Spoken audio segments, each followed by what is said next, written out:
السلام عليكم ورحمة الله وبركاته.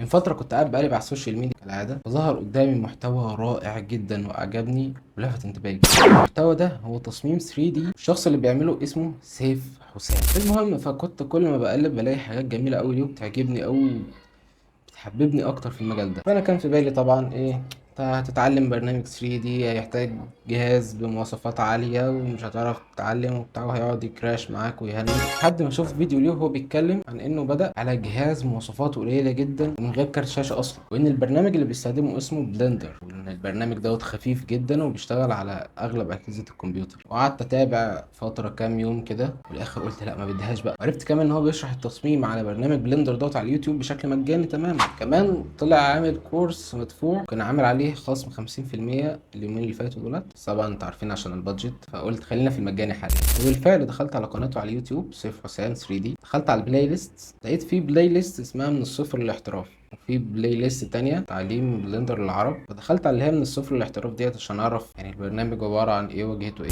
كان بيتكلم ازاي ننزل البرنامج في الاول اصلا هو عبارة عن ايه، ودخلت نزلته. بس أنا نزلت نسخة قديمة شوية عشان امكانيات الجهاز عندي الحمد لله يعني بعافية شوية. كنت خايف كمان ان هي ما تشتغلش عندي، بس الحمد لله الجهاز اشتغل. دي لوحدها كانت لحظة سعيدة جدا بالنسبة لي ما اقدرش انساها. بعدين فتحت معاها البرنامج وانا بتفرج على الفيديو واحدة واحدة، بدأت اطبق اللي هو بيقوله، لقيت الموضوع لذيذ. وشوية اوقف الفيديو واشوف الأداة ديت، اقعد اتشقلب بيها، اقعد اعمل بيها حاجات انا مش فاهم هي ايه، بس بتحرك بيها وخلاص. واكتشفت حاجات غريبة جدا وحاجات انا كان نفسي اشوفها فعلا. خدت 3 فيديوهات في السلسلة بتاعت من الصفر للاحتراف، وانا بخلص الفيديو كده قلت ايه، طب ما اجرب اعمل ازاي برفان كده على نفسي. قلت ماشي احاول اجرب. رحت جايب السلندر، رحت فاردها. كل اللي انا اعرفه ساعتها كان ايه، بتدوس شيفت ايه تاب اي اي كنترول ار، ده يعتبر كل حاجة انا اعرفها. فدي كانت النتيجة.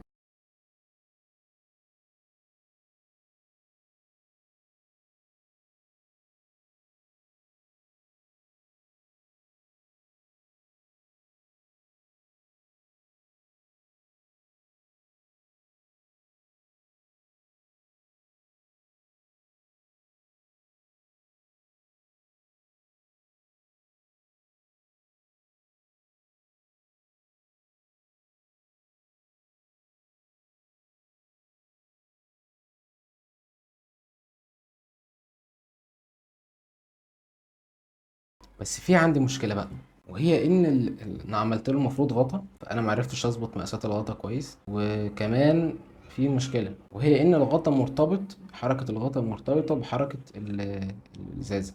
فانا مش عارف احرك ده لوحده وده لوحده.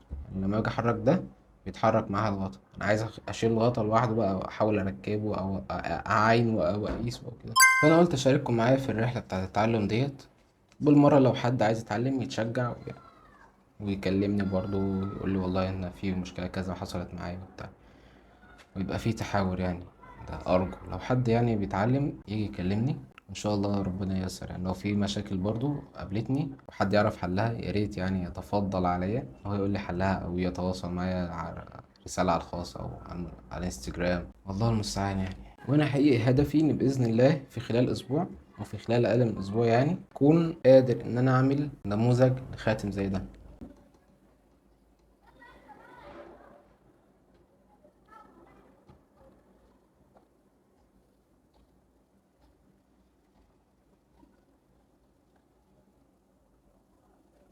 تفتكروا هعرف ولا ايه؟ يلا ادينا هنشوف ان شاء الله. في النهاية ما تنسوناش من دعواتكم، ما تنسوش تدعوا لينا ولأهلنا هنا وهناك في أرض الزيتون، ودعواتكم بالتوفيق والسداد.